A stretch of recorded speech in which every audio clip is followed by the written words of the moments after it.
The air trembled with the sound of hoofbeats. Across the northern plains, the earth seemed to groan beneath the fury of thousands of Mongol horses. Dust rose like smoke, blotting out the horizon. It wasn't an army, it was a storm. And at its center rode a man whose name would one day be whispered in fear by every king and emperor alive, Genghis Khan. But this story isn't about his conquests or his empire, it's about something darker. Something that happened when his wrath was turned not against soldiers, but against a woman, an empress whose beauty and pride had once ruled over the north. When her dynasty defied him, Genghis Khan decided to make her suffer in ways no one could imagine. It began with a letter. In the year 1211, the Jin dynasty of northern China ruled vast territories with arrogance and wealth. The Jin emperors had grown fat from silk, silver, and tribute. To the Mongols, they saw only savages of the steppe, wild horsemen unworthy of diplomacy. So when a rising Mongol leader named Temujin, newly united under the name Genghis Khan, sent envoys to negotiate peace and trade, the Jin emperor did not simply reject them, he executed them. Their severed heads were sent back north as a warning. It was a mistake that would haunt the dynasty forever. Genghis Khan's rage was beyond anything his generals had seen. "They killed my voice," he said, his hands gripping the map before him. "Then we will silence theirs." Within months, he summoned every clan, every rider, every blacksmith. Bows were strung, arrows fletched, and a sea of warriors gathered. He swore that the Jin dynasty would drown in its own blood. The first cities fell like wheat before the scythe. The Mongols surrounded fortresses, cutting off food and water, and when the gates opened, they spared no one. Towns that had stood for centuries were burned to the ground. The Jin armies, once proud and countless, crumbled in terror. And then, in one of the captured cities, the Mongols found her. She was the Empress Dowager of the Jin court, widowed but still powerful, worshipped as a goddess by her people. Her name had been sung in poems, her face painted on silk screens across the empire. Even Genghis Khan, when he first heard of her beauty, was intrigued. They said her eyes could melt the resolve of generals, and her voice could calm tempests. But when the Mongols broke through the city gates, she did not kneel. She stood atop the steps of her palace, surrounded by the last of her guards. The city behind her was in flames, the screams of her people echoing through the air. When the Mongol warriors rode in, she did not weep or plead. She looked at them with pure disdain, as if they were nothing more than animals. That moment sealed her fate. When Genghis Khan entered the palace days later, the empress was brought before him in chains. She was still clothed in gold and silk, her crown crooked but her posture unbroken. The Khan studied her, his cold gray eyes unmoving. "You are the one they call the Golden Empress," he said. "I am the daughter of heaven," she replied. "You are dust beneath my feet." The court went silent. Even the Mongol generals, men who had slaughtered without remorse, exchanged uneasy glances. The audacity, the arrogance, it was something Genghis Khan had not encountered in years. And for a heartbeat, there was admiration in his eyes. Then, slowly, he smiled. "Dust," he repeated. "Then let us see what heaven does when the dust rises." He ordered her taken away. Over the next few days, Genghis Khan's fury unfolded like a ritual. He summoned prisoners, nobles, generals, servants, and demanded to know every secret of the Jin court. Some betrayed her, telling tales of her cruelty, her arrogance, her lavish feasts while peasants starved. To the Mongols, who valued strength and simplicity, she embodied everything they despised about civilization: soft, deceitful, proud. Genghis Khan decided her punishment would not be a simple death. It would be a lesson to every ruler who dared defy him. He began by ordering that her palace treasures be brought before her.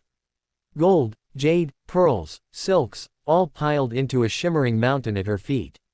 "This," he said, "is what your empire was built upon. Let it be your throne."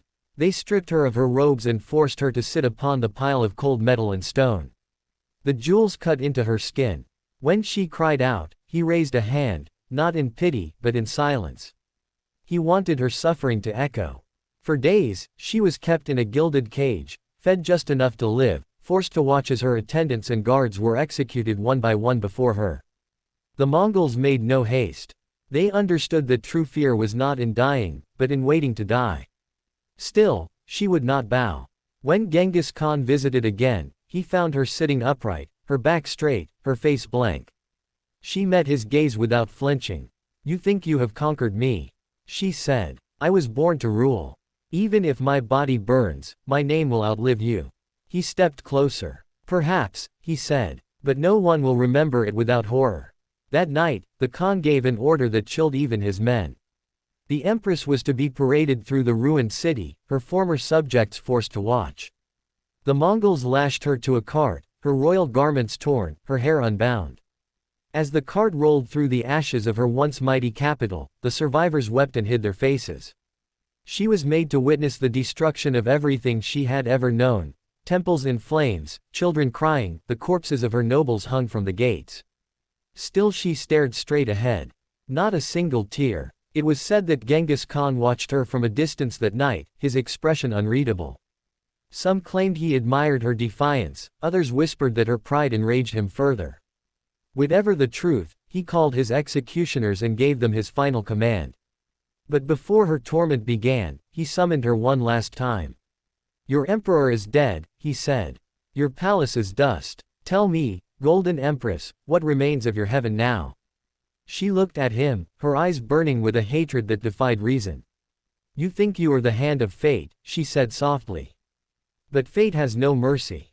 Someday, what you have done to me will be done to you." Genghis Khan did not answer. He turned and left her to the men waiting outside. What followed became one of the most whispered legends in Mongol history, a punishment so grotesque that even the hardened warriors spoke of it in low voices for generations. The Mongols did not simply kill their enemies, they destroyed their souls. But for the Empress, Genghis Khan had something far more personal planned. The night was silent except for the crackle of burning wood and the distant screams from the city ruins. The Empress's fate would be sealed not by fire or blade, but by humiliation, by suffering so profound it would shatter her spirit. The Mongols dragged her to the square, where they had built a strange device, part cage, part throne. The sky above was black with smoke. She was made to sit once again upon her own wealth, gold melted and reshaped into chains. Her jewels were pressed into her skin, each one a shard of her fallen empire. And there, before the entire camp, the Khan's message was read aloud: "Let the rulers of the world see that pride and cruelty have their price. No wall is high enough, no throne strong enough to save those who defy the sons of the steppe." When it was over, the Empress was silent. She did not scream, she did not plead, she only stared into the darkness, her lips moving as if whispering a prayer. But no one heard what she said. For days afterward, the Mongols claimed they saw her ghost walking among the ruins, her gold chains clinking like distant bells. Some said Genghis Khan himself was haunted by her memory. In his dreams, she stood before him again, still defiant, her eyes cold and bright like moonlight on steel. But the Khan never spoke of her again. To him, the past was only fuel for conquest. The Jin lands fell completely within years. Cities that resisted were annihilated. Millions perished. The Empress became a myth, a warning whispered to emperors and kings across Asia: never mock the Mongol envoy, never defy the wrath of Genghis Khan. Yet behind that legend was something deeper, a glimpse into the mind of a man who believed fear was stronger than death. To Genghis Khan, mercy was weakness, and humiliation was a weapon. He knew that killing an empress would make her a martyr, but breaking her spirit would make her forgotten. Or so he thought. Because even long after her body turned to dust, her story lingered like a curse on the wind. The tale of the Golden Empress who defied the great Khan, and paid the price with her soul. And as the Mongol riders moved on to their next conquest, leaving behind only smoke and bones, one could almost imagine her voice whispering through the ashes. "You can conquer the world, Temujin. But you will never conquer your own darkness." They said the wind changed after her death. The Mongol camp that had once thundered with victory now felt different, quieter, colder, as though the land itself disapproved of what had been done. Soldiers avoided the palace ruins at night.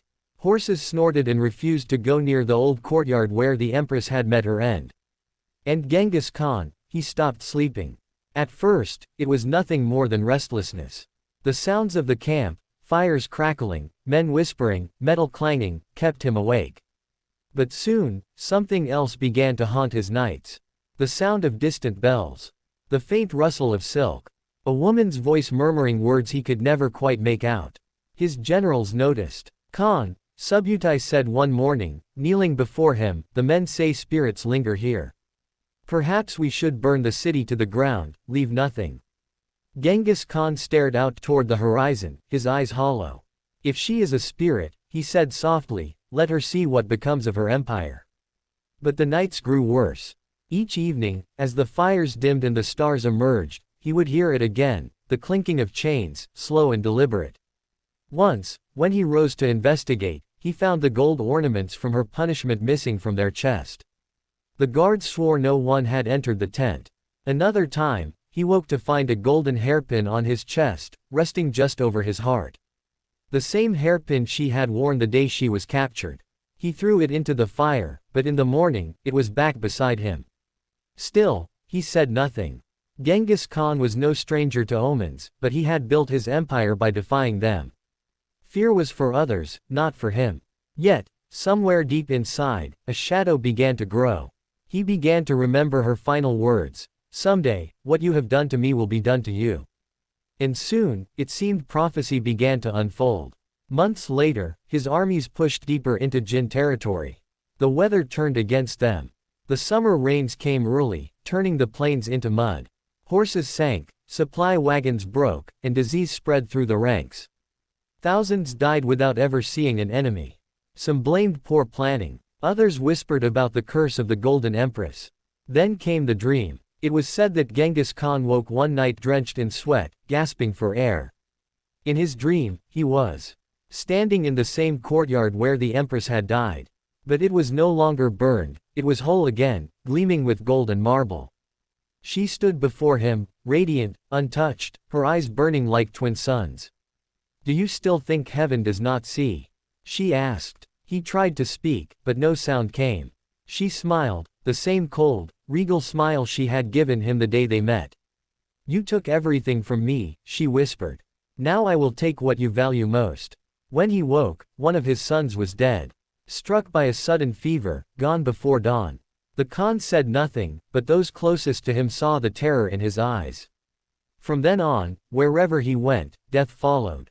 Cities burned too quickly. Disease spread among captives. Even the horses seemed restless. And every time the wind blew through camp, it carried the faint, mocking sound of jingling gold. The Mongols began calling it the lady's curse. When Genghis Khan rode, he sometimes thought he saw her shadow beside him, just a flicker of gold and white in the corner of his vision. Once, while crossing a river, his reflection shifted, and for a heartbeat, it was not his face staring back, but hers. Calm, silent, watching. Still, he pressed forward. The Jin dynasty collapsed, city by city. Its emperor fled, its armies shattered. The land that had once mocked the Mongols was reduced to ashes. And yet, even in triumph, Genghis Khan felt no peace. His advisors urged him to return to the steppes, to rest, to celebrate victory. But he could not. He claimed the spirits of the dead demanded his attention. In truth, it was her voice, soft, persistent, impossible to silence. At night, she spoke of the cities he had destroyed, the children who had died, the innocents buried alive. You think this makes you strong, she would whisper in his ear, but strength built on blood will drown you. He tried everything, rituals, shamans, offerings, but nothing stopped the dreams. The Mongol shamans told him her soul was trapped between worlds, neither in heaven nor hell, because of the cruelty of her death. The only way to end her torment, they said, was to honor her spirit. At first, he refused. The great Genghis Khan bowing to a ghost.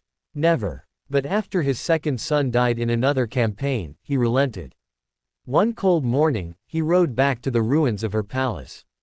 The earth was still black with soot, the stones cracked and broken. He dismounted, walked alone to the center, and placed his sword on the ground. Daughter of heaven, he said quietly, I have destroyed your empire. I have broken your people. But if you still walk this earth, then let me offer peace. Take your vengeance and leave my blood. The wind rose sharply, cold and sharp as glass. For a moment, it felt like someone stood behind him. He turned, but there was no one there. Only a faint glimmer of gold in the ashes, and the whisper of chains fading into silence. That night, for the first time in years, he slept without dreams. But peace never lasted long for Genghis Khan. As his empire expanded westward, the same pattern followed him, victory shadowed by loss. In Central Asia, an arrow nearly killed him. In Persia, an earthquake destroyed half his camp.